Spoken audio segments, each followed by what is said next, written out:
boa tarde. Bom, nesse segundo vídeo, nós vamos abordar os primeiros mais ou menos 8 lâminas do trabalho, tratando dos primórdios da espécie humana, do Homo sapiens, até o início das primeiras civilizações urbanas, passando pelo desenvolvimento do cultivo, da implantação da agricultura, do domínio dos metais e também do pastoreio. Primeiro ponto importante a ser salientado é o fato de que a espécie humana é uma só, o Homo sapiens é resultado de desenvolvimentos anteriores durante vários milhões de anos, mas por volta dos 300, 200 mil anos atrás, se estabeleceu a espécie do Homo sapiens e que se tornou dominante no planeta. Alguns competidores, vamos dizer assim,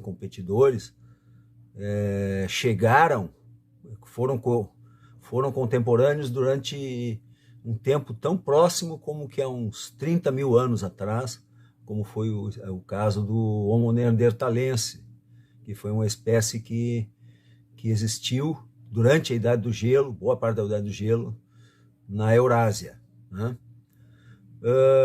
O Homo sapiens, todos nós temos as mesmas capacidades cognitivas. Temos um grande fator que nos distingue, além de propriamente o tamanho do cérebro, é a capacidade de ter pensamento simbólico, de ter capacidade de abstração, né? Que se reflete nas manifestações artísticas, na capacidade de projetar o futuro, de cultuar, sentir a morte, né, dos antepassados. Isso nos distingue. E claro que existe uma gama de variações de tipos físicos, né, mas que são geralmente pequenas adaptações ao meio, como cor da pele, tamanho de nariz, formato do olho, tipo de cabelo. São adaptações, vamos dizer, tópicas ao meio ambiente, né? Em termos genéticos, as diferenças são muito mínimas, embora possam ser traçadas, e se sabe hoje em dia que uma parte dos genes desse Homo neandertal passou, de alguma maneira, para pessoas no Velho Mundo, na região da Europa e do Oriente Médio, mas basicamente somos todos a mesma espécie.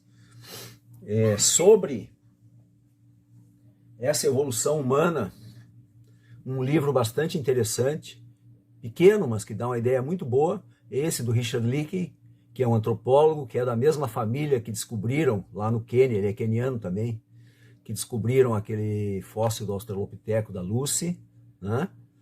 E ele demonstra bem isso aí, essa capacidade simbólica, a capacidade de ter a fala, que ela não se prende apenas a uma questão física, de garganta, de palato e tudo, mas a uma capacidade de se comunicar, inclusive de forma abstrata. Se pode falar que houve uma grande revolução cognitiva por volta de 30 mil anos antes de Cristo.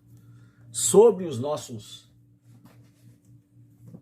parentes, e que alguma coisa deles sobrou, os Neandertal, existem esses 2 livros bem interessantes.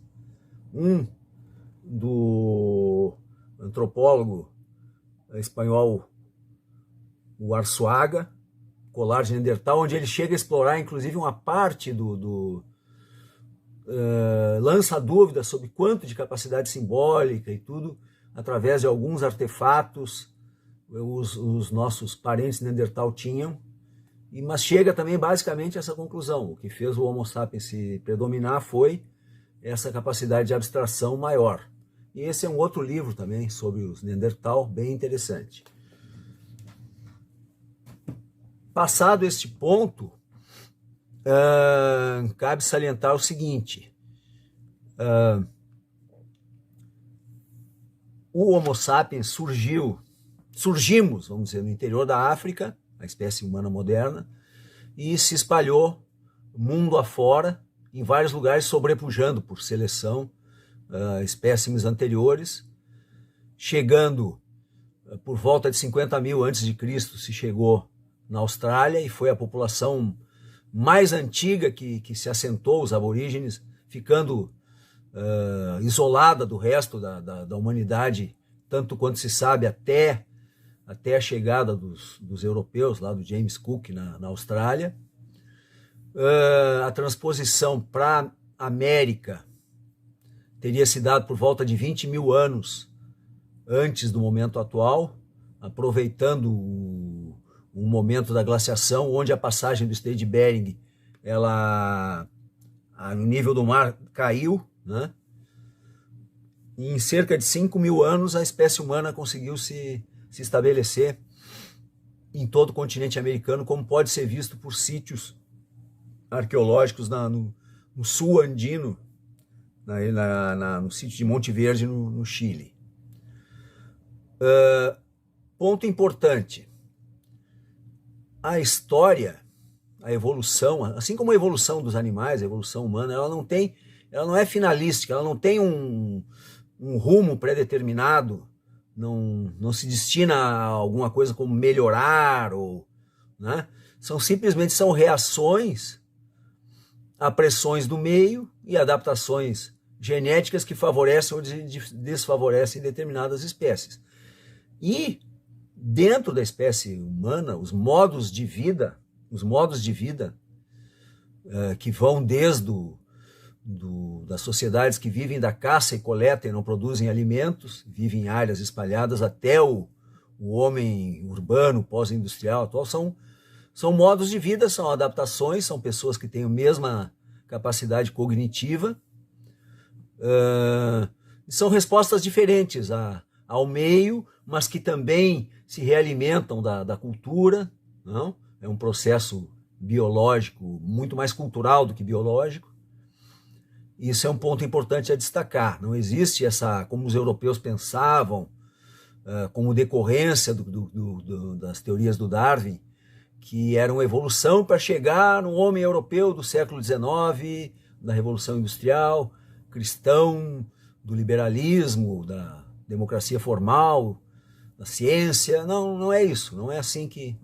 O que não quer dizer que o mundo não evolui, que coisas melhorem, que certas doenças desapareçam, que se chegue a níveis de artísticos ou culturais diferenciados, mas não existe uma coisa determinística, assim, a priori. Tudo é visto, pode ser analisado em função do que efetivamente aconteceu. Hoje a gente, na Terra, se vive, nós temos, vamos dizer assim, duas grandes áreas terrestres, mais a Oceania, né? Temos o Velho Mundo e o Novo Mundo, e a transição toda que aconteceu de modos de vida, que são os modos de vida da Idade da Pedra, superior, já com aquelas manifestações todas, pinturas rupestres e tudo, até chegar na agricultura e no pastoreio, depois nas cidades, na metalurgia, se deu de formas diferentes nos diferentes espaços da Terra, né? Sobre esse ponto, existe um livro muito interessante, não é um historiador, é o Jared Diamond, Arnas, Germes e Aço. Ele também escreveu um livro muito interessante do ponto de vista dos desastres ecológicos, que é Colapso, mas ele tem algumas teses aqui que explicam essa diferenciação por que essa transição de uma época em que se vivia predominantemente da caça e da coleta para a época em que se passou a ser produtor de alimentos e depois produtor de objetos em metais, o bronze, o ferro, ele vê influências do meio nisso aí. Não é uma forma determinante, mas ele vê o seguinte, porque essa transição, em primeiro lugar, vamos dizer onde é que ela aconteceu primeiro, né? Ela aconteceu primeiro no Velho Mundo, ou seja, na Eurásia, mais o norte da África, numa faixa, num primeiro momento, numa faixa que se estende mais ou menos assim, a oeste do Oceano Atlântico, a leste o Oceano Pacífico, e em torno ali do Trópico de Câncer, até um paralelo 40, mais ou menos. E a grande vantagem, o grande fator que favoreceu essa evolução, vamos dizer, precoce ali, uma das grandes vantagens, na visão do Diamond, é o fato de que existe a grande orientação dessa massa de terra do Velho Mundo no sentido leste-oeste, ou seja, tem uma enorme região com mesmas latitudes, não muito diferentes, e consequentemente com o mesmo tipo de clima, que favorece a expansão, a difusão de muitas espécies, tanto animais quanto de plantas, favoráveis à domesticação e ao cultivo ou pastoreio. O que não ocorre, por exemplo, na África como um todo, que o seu eixo principal é de norte a sul, passando por áreas ecologicamente muito diferentes, e tampouco no continente americano, que também, vamos dizer, do Alasca até a Terra do Fogo, é um eixo muito maior do que os eixos que existem, por exemplo, de leste a oeste da América do Norte ou de leste a oeste da América do Sul. Além disso, o continente americano, nesse sentido, ele se ressentiu, não se ressentiu, porque isso seria imaginar que existe uma superioridade, são formas diferentes, né? Mas aqui o povoamento foi mais recente, né? E essas grandes massas de terra numa mesma latitude não existiam. O que existem de fato no continente americano duas massas de terra com extensão de leste a oeste que poderiam favorecer uma expansão desse tipo, que é no continente, na América do Norte, vamos dizer, do Atlântico até o Pacífico, mas ali, efeito do povoamento mais tardio e também da existência das montanhas rochosas e desertos, o desenvolvimento não houve. E a bacia amazônica. Na bacia amazônica, embora seja difícil de atestar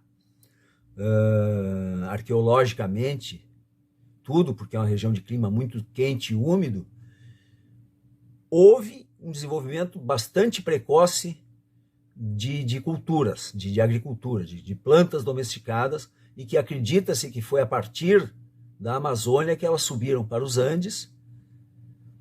Não é exatamente o mesmo caso na América Central e a região do México, que é a outra área onde se desenvolveu a agricultura, perto de na América, cerca de 7.000 anos atrás, a agricultura já estava começando a se desenvolver.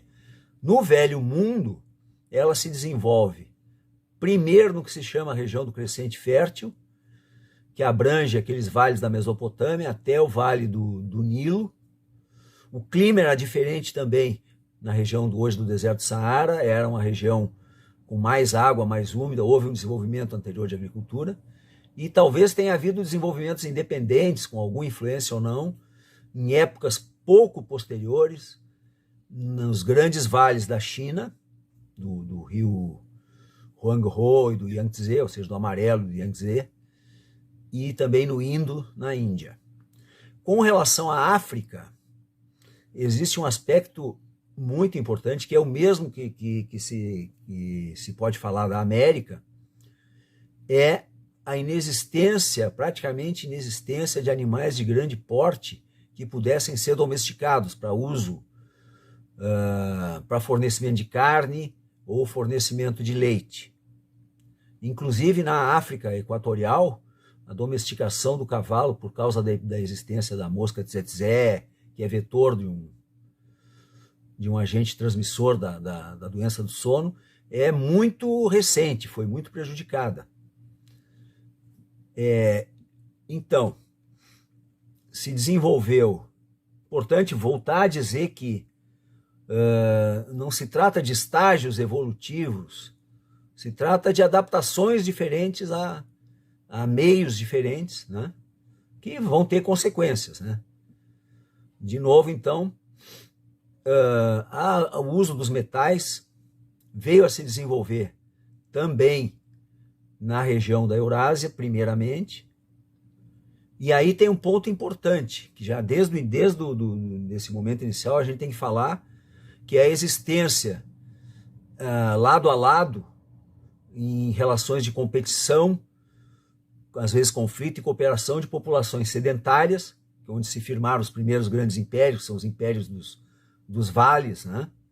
como o Antigo Egito e a Mesopotâmia e na China, e os nômades. Os nômades viviam essencialmente de pastoreio em todo aquele interlande da Ásia, mas também na África do Norte, em interação com a área do Mediterrâneo, e não se dedicavam, evidentemente, só à pilhagem, mas também ao comércio. Eram elementos de comércio entre áreas de culturas diferentes, desde tempos muito remotos. No próximo momento, nós vamos começar a tratar do momento onde vai começar a haver uma interação maior entre esses polos civilizacionais no Velho Mundo, a partir da implantação de alguns que poderiam ser considerados os primeiros estados universais, como o Império Persa, a partir do século 7, 6 a.C. Digo universais porque tanto na Mesopotâmia, os babilônios, sumérios, assírios, quanto os egípcios, evidentemente se viam como centro do universo, cercados de bárbaros. Mas a religião deles era muito exclusivista de si próprios. E a primeira religião, primeiro estado que se pode falar que teve efetivamente alguma configuração num estado mais universal foi o Império Persa. Então é isso. Boa tarde e até a próxima.